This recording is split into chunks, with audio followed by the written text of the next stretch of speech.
Hello, everyone, and welcome to your top score writing lesson today. My name is Mrs. Zabo, and I'm going to be your teacher for this lesson. We are on Section 3, Lesson 49 in third grade opinion writing. So let's get right to our lesson for today. And we are going to review the last time that we talked. We were talking about referencing sources using evidence-based terminology, EBT. So remember, when you use EBT, you use that phrase or that word, and then you state the reference either through your title, your author, your source number, or your page and paragraph number. So let's look at this. It says, according to Balancing Act, kids are eating way too much junk food. So according to, that's your EBT. Balancing Act is underlined. That tells me as the reader that that's the title of the resource that this person got this information from. So in this case, they used according to as their EBT and the title to state the reference.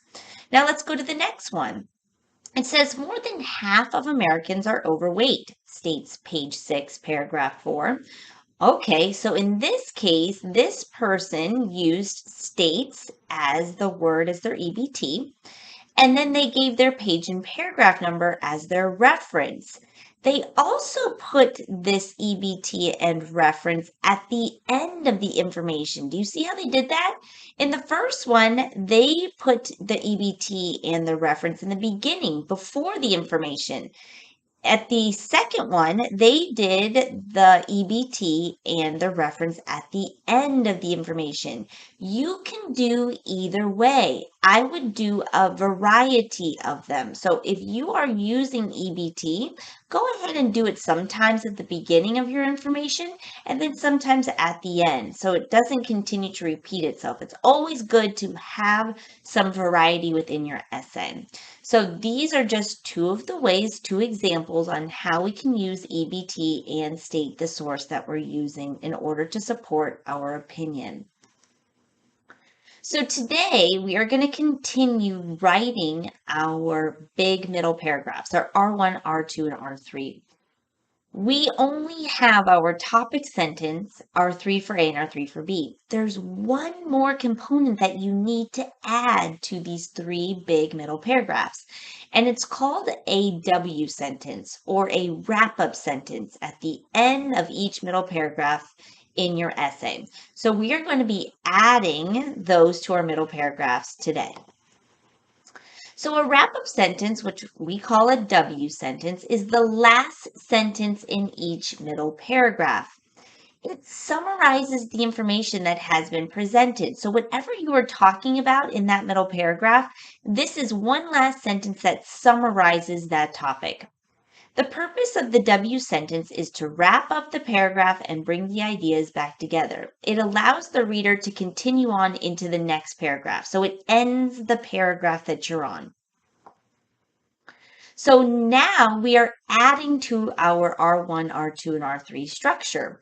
We are adding a wrap-up sentence. So we have our topic sentence, 3 to 4 for A, 3 to 4 for B, and a wrap-up.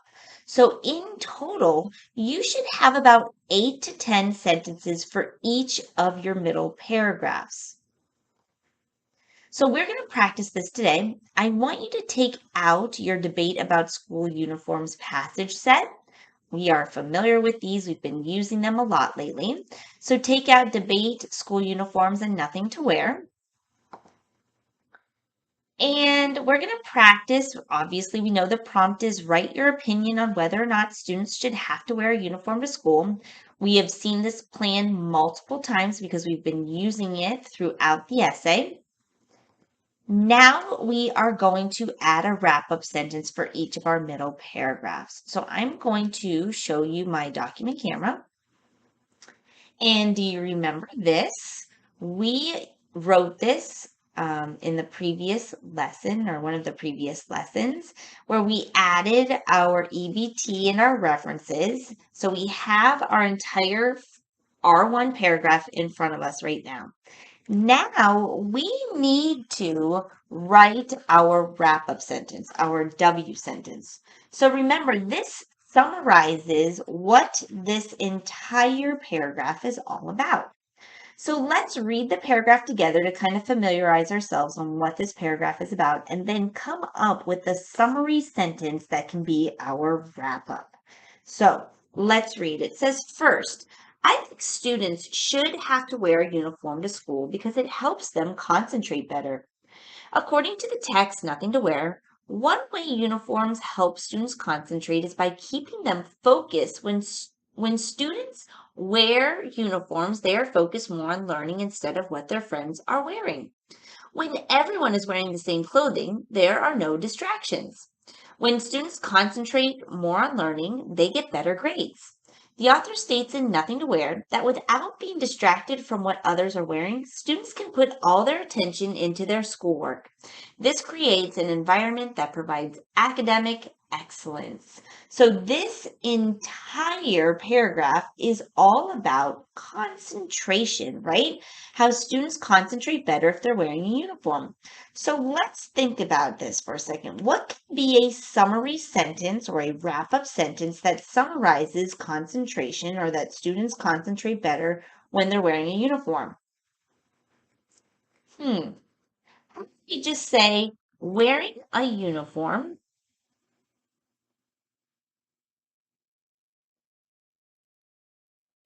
to school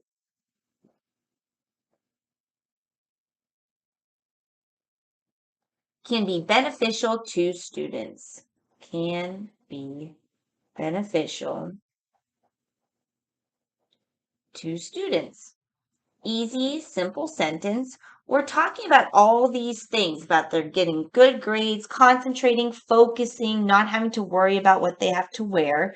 So these are all great things. Therefore, it's beneficial to students in the classroom, right? So we can just say wearing a uniform to school can be beneficial to students. Very simple, easy, ends the paragraph, summarizes what we're really trying to say is that having a uniform at school is helpful to our students. So in this case, we have our red, we have our blue, we have our green. Now we have a fourth component, our wrap-up sentence. I always underline my wrap-up sentence in purple. So now I see four different colors. Therefore, I have my four components for a middle paragraph. So I know that I have all my components there. So let's try this again. We're going to go into our R2. Here was our R2. If you went back and looked at our essay, this is the R2. And it says, second, I think students should have to wear a uniform to school because it improves behavior. According to Debate School Uniform, bullying tends to decrease when students wear uniforms. When students are wearing the same clothing, they can't make fun of one another. There are no problems with some kids being able to afford trendy styles while others can't, says the author of Nothing to Wear. When students are getting along, there seems to be strong friendships that are formed. When everyone is friends, the school is unified. This makes a stronger and more effective learning environment. Alrighty, so this is talking about how it improves behavior, how kids are more friends and not so much making fun of each other. And it talks about these friendships that are formed. So it's a really great thing because it creates a better learning environment for the kids. So, what can we say as our wrap up sentence for this middle paragraph for our R2? Think about it for a second. We're talking about kids getting along. How do we say this? Having a school where most people get along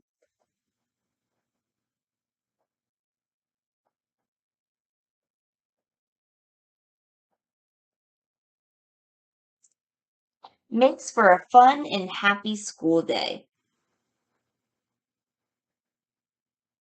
Makes for a fun and happy school day. Perfect.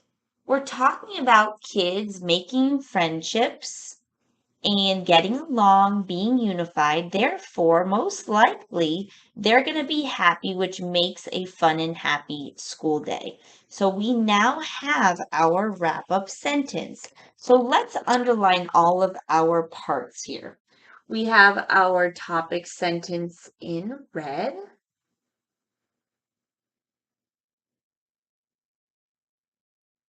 We have our 3A in blue.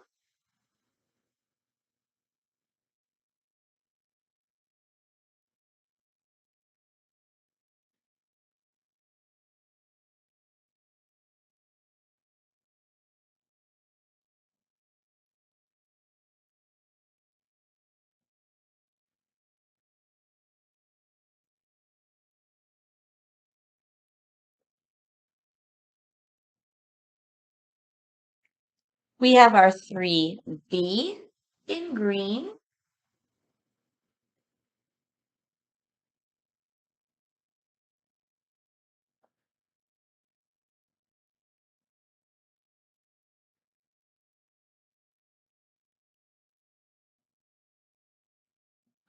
And then we have our wrap up in what color? Purple. We're adding purple to the mix now. So purple is our wrap up color. So this is our complete R2 paragraph. We now have that extra component of a wrap up sentence added. Therefore, we have about 8 to 10 sentences for our middle paragraphs. You see how we did that? Very good job. Let's go back to our lesson.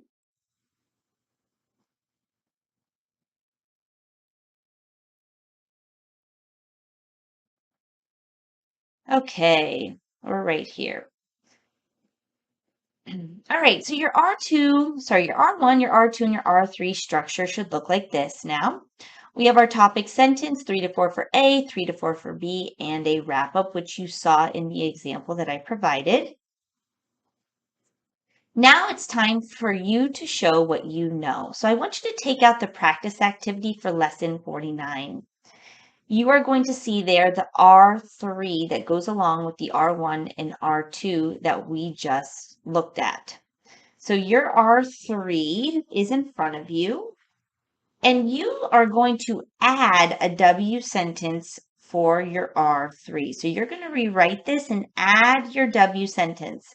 What I would like you to do is use your colors in order to underline them correctly. So you're going to be using your purple to underline your wrap-up sentence in this case. When you are done, I want you to come back to this video so we can self-assess. So go ahead and pause this and come back when you have completed the assignment. Okay, so you should have your completed assignment in front of you. Let's self-assess. So check that you wrote a wrap-up for R3 that restates the main topic of the paragraph, something that summarizes what you talked about or what is talked about in R3. Check that you restated the topic using different words than were used in the topic sentence. So make sure it's not the same as the topic sentence, that it's a little bit different. Now let's reflect. What did you do well on with your W sentence? What did you forget? And then what can you do better? Make sure you keep those in the back of your mind so that you can improve for the next time. And let's revise this. So go ahead and turn your timer on for about 5 minutes. Start at the top of the list and work your way down until the timer goes off. So if you forgot something, right now is the time to add it. If you made a mistake, I want you to fix it. And you're going to check for capitalization, punctuation, spelling, and clarity. And you've got to make sure that you remembered everything. So if you didn't, it is time to change a word, add a detail or description, and make it more interesting. So go ahead and take your 5 minutes to revise. Excellent job today. Whether you think you can or you think you can't, you're right. You have got to be a positive thinker. If you think you can, you will. So as you grow as writers, continue to think positively because you will continue to do better and better. Have a great rest of your day, and I will be seeing you in the next lesson.